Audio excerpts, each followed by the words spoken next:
Assalamualaikum warahmatullahi wabarakatuh. Perkenalkan, nama saya Ihsan Haryadi, NIM 19210045. Saya dari kelompok 6 akan menjelaskan sedikit tentang tarjih dan murajihun. Tarjih secara bahasa itu berasal dari bahasa Arab, yaitu rajjaha yurajjihu, yang artinya menguatkan. Sedangkan menurut terminologi itu ada beberapa pendapat. Yang pertama yaitu menurut Al-Baidawi, yaitu menguatkan salah satu dalil untuk diamalkan. Kemudian menurut ulama Hanafiyah, yaitu menambahkan bobot pada salah satu dalil dari dua dalil yang sama kuatnya. Tambahan tersebut itu tidak berdiri sendiri. Kemudian yaitu pengertian murajihun. Pengertian murajihun yaitu orang-orang yang mentarjih, yang memberikan tambahan bobot pada salah satu dalil dari dua dalil yang sama kuatnya, itu namanya murajihun.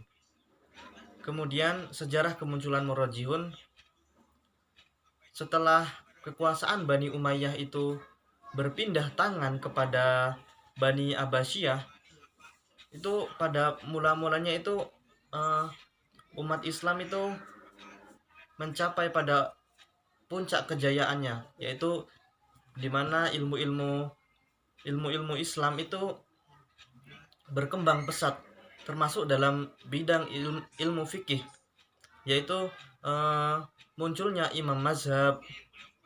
Kemudian ini itu sejak setelah Rasulullah SAW wafat, ijtihad itu menjadi sesuatu hal yang tren di kalangan masyarakat, sehingga ijtihad itu banyak orang yang melakukannya. Akan tetapi pada pertengahan abad ke-4 Hijriah, ijtihad itu menjadi sumber dari perpecahan para umat muslim, karena ijtihad sendiri sudah terkontaminasi dengan politik.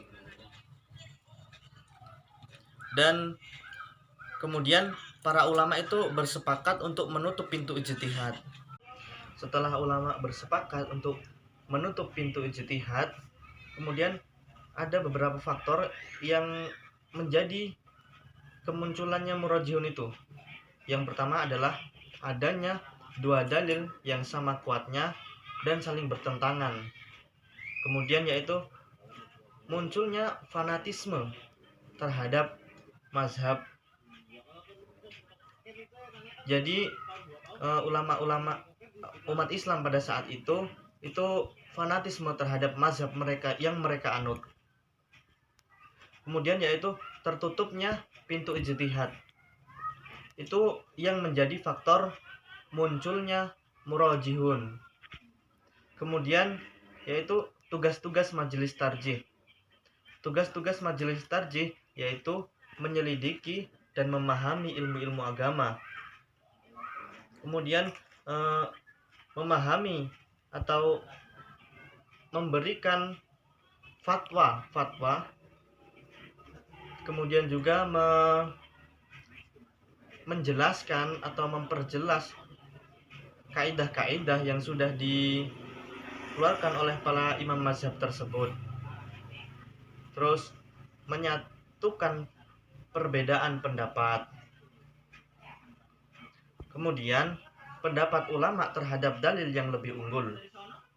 Mayoritas ulama itu bersepakat bahwa mengikuti atau mengamalkan dalil yang lebih unggul itu hukumnya wajib daripada mengamalkan dalil yang lemah. Kemudian sebagian ulama usul itu berpendapat bahwa tidak diperbolehkan mengamalkan dalil yang lebih unggul apabila dalil itu bertentangan. Jadi diperbolehkan mengamalkan salah satu dalil. Kemudian yaitu yang menjadi faktor kemunculan taklid pada masa murajihun. Yang pertama adalah yaitu pembukuan kitab-kitab. Karena apa? Karena di sini pada saat pembukuan itu sudah banyak umat Islam itu yang menjadikan kitab-kitab para imam mazhab itu sebagai rujukan dari permasalahan-permasalahan yang ada pada saat itu. Sehingga pembukuan-pembukuan ini menjadi faktor dari taklid itu sendiri. Kemudian yaitu yang kedua, fanatisme terhadap mazhab. Di sini para ulama ini mengajak para pengikutnya itu untuk mengikuti mazhab-mazhab yang dia anut. Jadi para ulama di sini meskipun berijtihad, ijtihadnya itu sudah tidak lagi murni, akan tetapi pemikirannya itu tetap disandarkan kepada mazhab-mazhab yang mereka anut.